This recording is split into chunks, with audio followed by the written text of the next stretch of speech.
एक बार रहता था एक चालू व्यक्ति अशोक नाम का। कुछ भी किसी को भी बेचना उसकी कला थी।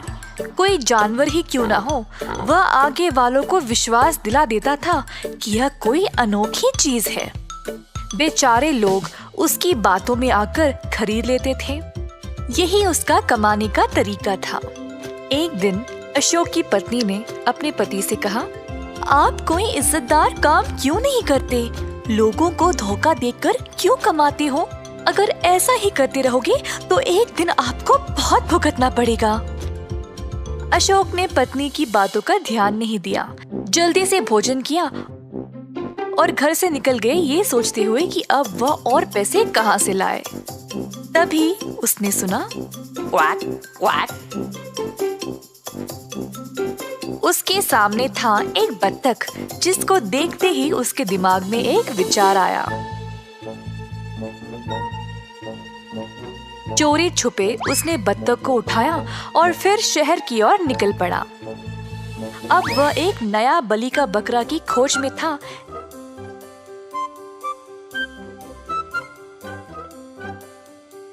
जिसको अपनी बातों से आकर्षित करके बत्तख को बेचना चाहा।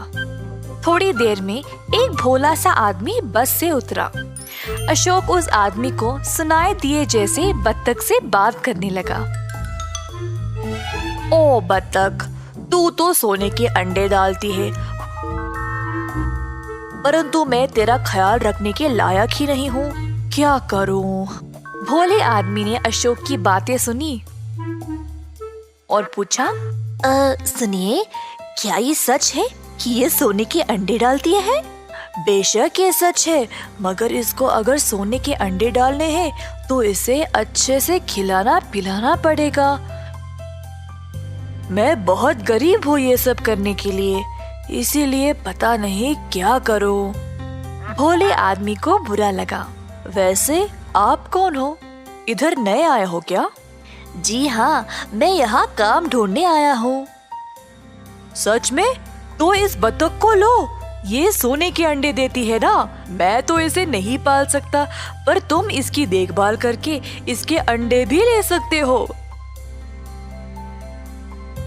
फिर तुम अमीर बन जाओगे।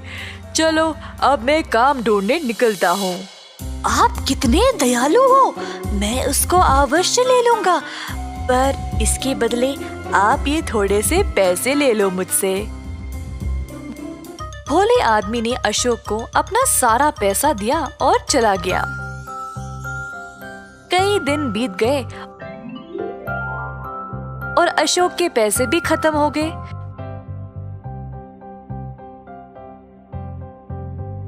फिर से पैसे कमाने के लिए तरीके सोच रहा था, जब अचानक से उसने सुना मैं। उसके सामने एक बकरा था।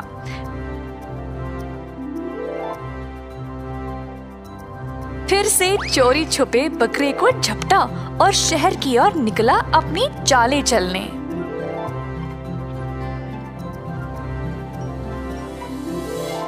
इस बार फिर से कोई नया आदमी बस से उतरा।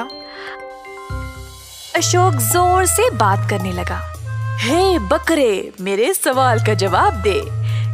अप्रैल के बाद कौन सा महीना आता है? अशोक ने बकरे को चोरी से ढकेला और बकरा बोला, मैं। शाबाश मेरे बकरे, तूने सही जवाब दिया, वो भी एक बार नहीं 2 बार बोला। नया आदमी ने इनकी बातें सुनी और पूछा, वाह, ये बकरा कितना अच्छा बोलता है। और क्या बोलता है ये? अच्छा ये सुनो। ओ बकरे, जून के पहले कौन सा महीना आता है? फिर से अशोक ने पीछे से बकरे को धक्का दिया। मैं। वाह, कितना अनोखा है ये। क्या मैं इसको अपने साथ ले जाऊं? हाँ, पर मैंने इस बकरे को बहुत भारी रकम में खरीदा था। मैं इसको ऐसे ही नहीं दे सकता ना। ओह, कोई नहीं, मेरे पास बहुत पैसा है, बस आप अपना रकम बोलो, मुझे बस ये अद्भुत बकरा चाहिए। अशोक ने अच्छी खासी रकम में बकरे को बेचा और खुशी से घर चला गया। अशोक के जाने के बाद वो पहला वाला भोला आदमी बत्तख को लेके शहर वापस आया।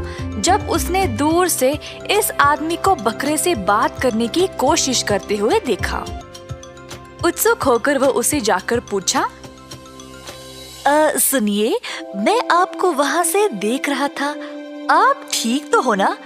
एक बकरे से क्यों बात कर रहे हो? ओफो, तुम्हें पता ही नहीं, ये कोई साधारण बकरा नहीं है, ये बोलता है। वैसे तुम्हारे बत्तख का नाम क्या है? मेरी बत्तख भी अनोखी है, ये सोने के अंडे डालती है, पर बहुत दिन हो गए मैंने इसको अच्छे से खिलाया पिलाया, पर इसने एक अंडा भी नहीं डाला। मैं इसके मालिक से मिलने आया हूँ पूछताछ करने के लिए। ओह, मुझे भी यही मसला है, मैं इस बकरे को बुलवाने की कोशिश कर रहा हूँ तब से, पर ये मैं के अलावा कुछ बोलता ही नहीं। चलो हम साथ में इस मसले को सुलझाते हैं। दोनों साथ चलने लगे। जब उन्होंने कुछ दूर अशोक को देखा, बकरे वाला आदमी ने अशोक को पुकारा। जब बत्तख वाले को भी पता चला कि एक ही इंसान ने उन दोनों को ये जानवरें बेचे थे, अशोक को सुनाई नहीं दिया और बस अपनी घर की ओर चलता रहा। दोनों आदमियों ने अशोक का पीछा किया उसके घर तक। उन्होंने अशोक को अपनी पत्नी को सब कुछ बताते हुए सुन लिया। इसने तो हमें धोखा दिया है। हाँ, हम इसकी बातों में आ गए, इसको तो सबक सिखाना ही पड़ेगा। मेरे पास एक योजना है। पहले वाले ने अपने आप पर सोने का रंग लगाया और मूर्ति बनने का नाटक किया। दूसरे वाले ने उसको उठाया और अशोक के घर के आसपास घूमने लगा। योजना के अनुसार अशोक की नजर उन पर पड़ी और वो बाहर आया पूछताछ करने। हे, तुम इधर क्या कर रहे हो? तुम्हारा बकरा किधर है? बकरा ठीक है और सुरक्षित, और कुछ न कुछ बोलते ही जा रहा है। आहा, कमाल है।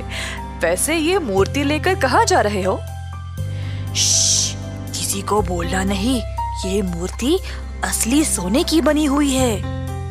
पर तुम मुझे ये क्यों बोल रहे हो?